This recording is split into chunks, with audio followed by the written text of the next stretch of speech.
नमस्कार सांग मैंने आज मु आलोचना करा जाऊँगी भगवान को ऊपर। भगवान किए से कौन आपण मैंने देखते भगवान को मु देखी भगवान को। हाँ मु भगवान को देखी। आपण मैंने देखी ना नहीं मुझे जानीपारूनी। आपण मैंने देखिथिबे जदि आपण मैंने तांको भगवान मानती। भगवान किए से प्रथम प्रश्न। तो प्रथम प्रश्न रे जो ता उत्तर होची जी जहाकू निजर आराध्य बोली भावे एवं तांकर सबु नियम को मानि चले एवं तांकर जीवन शैली को निजे आपणेबा को चेष्टा करे से होची ता पई भगवान। जेपरि कि आमर प्रथम भगवान होचंदी आम माता पिता। माता पिता को छाड़ीदेले बर्तमान आम कौन सी भगवान को देखी ना आखिरे खाली आम तांको कथा आम बही पुराण पोथी आम शुणी किंतु भगवान कहले आम कौन बुझंती। बहुत लोक अच्छा भगवान को नाँ रे बहुत किसी ओषा पर्व एवं अनेक किसी पूजा करिथांती उपास मध्य करिथांती किंतु कौन फायदा कौन माने यार लाभ कौन। जेहेतु आम मनीष सब लाभ खोजी आछंती आ भितर किसी लाभ निश्चय थिबो नहले समस्ते तो पूजा जो करूछंती कौन तार एक्चुअल रे तार अर्थटा कौन आम से जिनसटी वर्तमान आम आलोचना करवा। भगवान को पूजा करवा दरकार। जी जो भगवान को मानुछंती तांको पूजा करवा निहाय दरकार किंतु पूजा करिवार गोटे स्टाइल अच्छी गोटे शैली अच्छी जो शैली रे आम पूजा कले भगवान को पाई परिबा। कौन मु खाली आम सांग मान को पचारि आपण मैंने सबू ओषा पर्व करिसेंती कौन भगवान को पाइचंती कौन पाई पाई नाहांती। भगवान को कौन पाई आपण पाई नाहांती किछि तो गोटे कारण थिबो।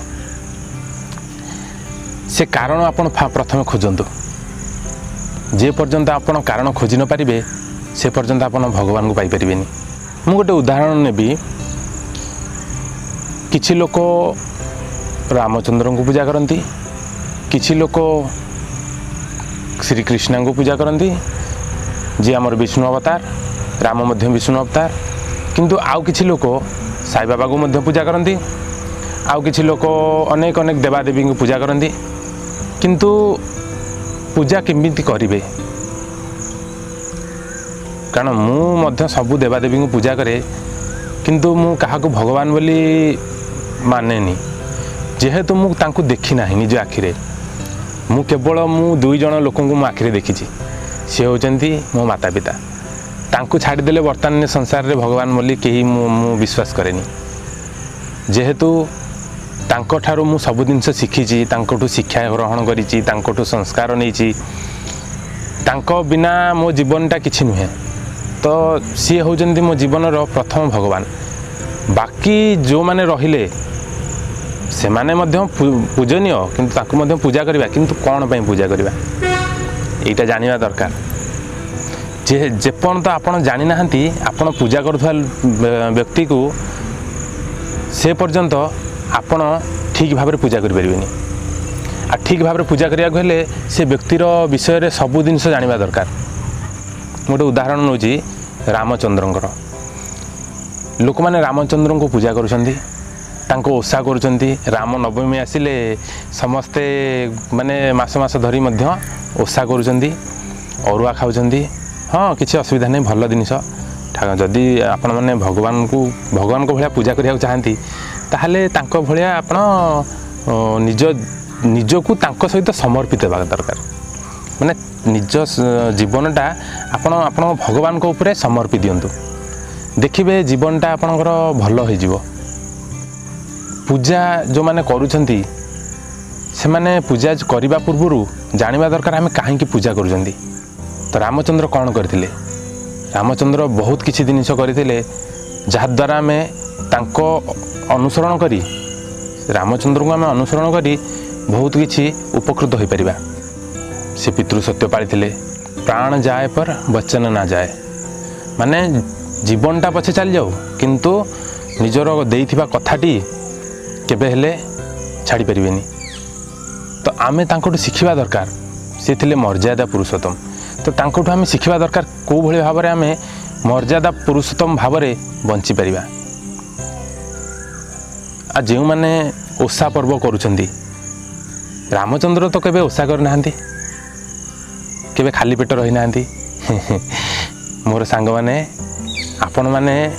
खाली पेट जो रही कि ओषा पूर्व करूछंदी खाली पेट रहिबा दरकार किछि नाही मासरे थरे नले वर्ष रे 2-4 थर माने खाली पेट रहिबा दरकार ये साइंस भी मानुची आउ एथरे आम शरीर पई मध्य उपकारिता अछि बहुत उपकारिता अछि ओषा पर्व करबा दरकार किंतु गोटे सीमा रे रही कि मोर जने सांग अछि जे भल सांगटी मोर ओषा पर्व नारे बहुत किछि ओषा पर्व से करे बहुत किछि न खाई न पी कंटिन्यू मासरे तार मिनिमम 10-12टा खंडे ओषा रहे तो ओषा रहिले मु ताको एतिक मु बुझेइछि बहुत थर मु ताको बुझेइछि कि ओषा कर भाई खाई पी के ओषा करे जे भगवान को मानुच से भगवान को विषय जान प्रथमे कौन से करथिले आ लोक माने कौन पे पूजा करछंती कारण आमे एबे धरापृष्ठ को आमे आछंती किंतु आम पूर्वरु जे माने प्रथाटा को चालू करिसेंती पूजा करूछंती कौन पे पूजा करूछंती से जिनिसटा रहिबा दरकार जदि से जिनिसटा आपण जानिचंती ताहले आपण को ओषा करबा किछि दरकार नै आ गोटे जिनिस कहबी उदाहरण नउजी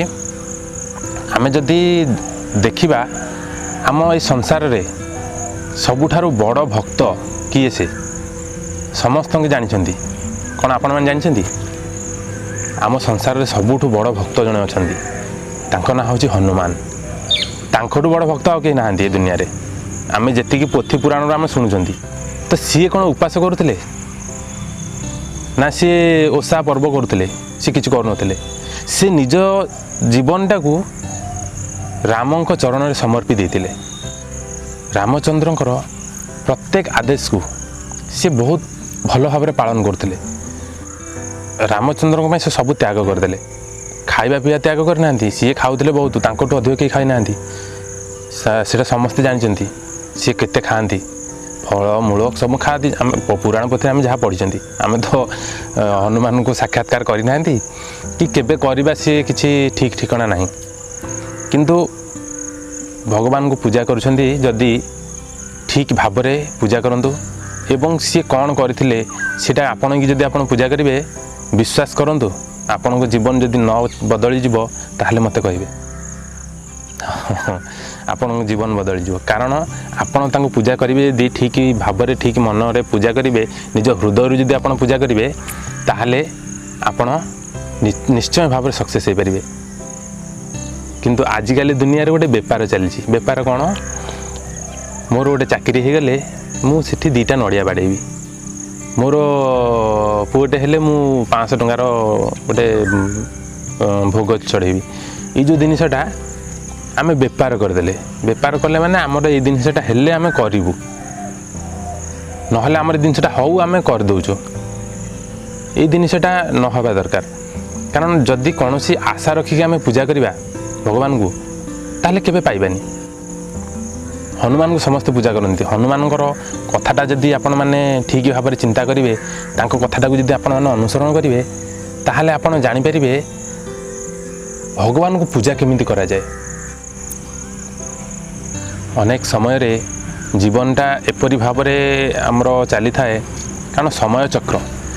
चक्र भितर आम प्रति स्टेप आम धीरे धीरे धीरे धीरे आम जाउचंदी समय चक्र आ थरे आमर समय गड़ीगला आम पछकू फेरी पारंती तेणुक आम जो जिनसटा आम करुचंती सेटा आम जानिबा दरकार कि आम निज उपर केतिकी प्रभाव पड़ुची आम साई पड़िशा उपर केतिकी प्रभाव पड़ुची आउ आमर भितरे थिबा सबू दुर्भावना दूर हेउची कि नहीं ए दिन सब चिंता करवा दरकार कारण आग काल सब चिंता करुले निजे निज को गढ़ुले किंतु आजिका दुनिया रे सब भगवान को ऊपर छाड़ी देछंती को भगवान जो भगवान संसार रे वर्तमान नाहांती केवल अच्छी तो तांकर स्मृति से स्मृतिटा को आम पूजा करुचंती आम से स्मृति की पाठ करुचंती ताहले आमे कौन शिखिले तांकठू खाली पूजा करवा गोटे नड़िया बाड़े देवा आउ डाकीदेवा हे प्रभु ये जिनसा मोर कर दिंतु आमर कौन पूरा हो तापाई आपन को से भाव में कर्म करने को पड़ो से तो कहते कर्म ही भगवान बिना कर्म रे कौन सी लाभ ना सांग मैंने मु आज प्रथम थर पर हृदयरू पदे चैनल रे आपण सहित फेस टू फेस कथा होची आपण माने जदि किसी प्रश्न थाए आपण मन रे लाइव आसबि आपण सहित कथा हेबी बर्तमान किंतु आपण माने कमेंट करंतु मो भिडियोटी को अति मात्रा रे शेयर करंतु शेयर करबा द्वारा समस्त पाखरे भिडियोटी पहुँच जिवो आज पे एतिकी पुणी देखा हबो आपण सहित आउ एक वीडियो रे मु चेष्टा करूची लाइव आसिया पई माने आपण सहित लाइव कथा हबा पई किंतु एबे तो हेई पारुनी किंतु मु निश्चय लाइव आसीबी आपण सहित हृदयरू पदे कथा हेबी आज पे एतिकी नमस्कार।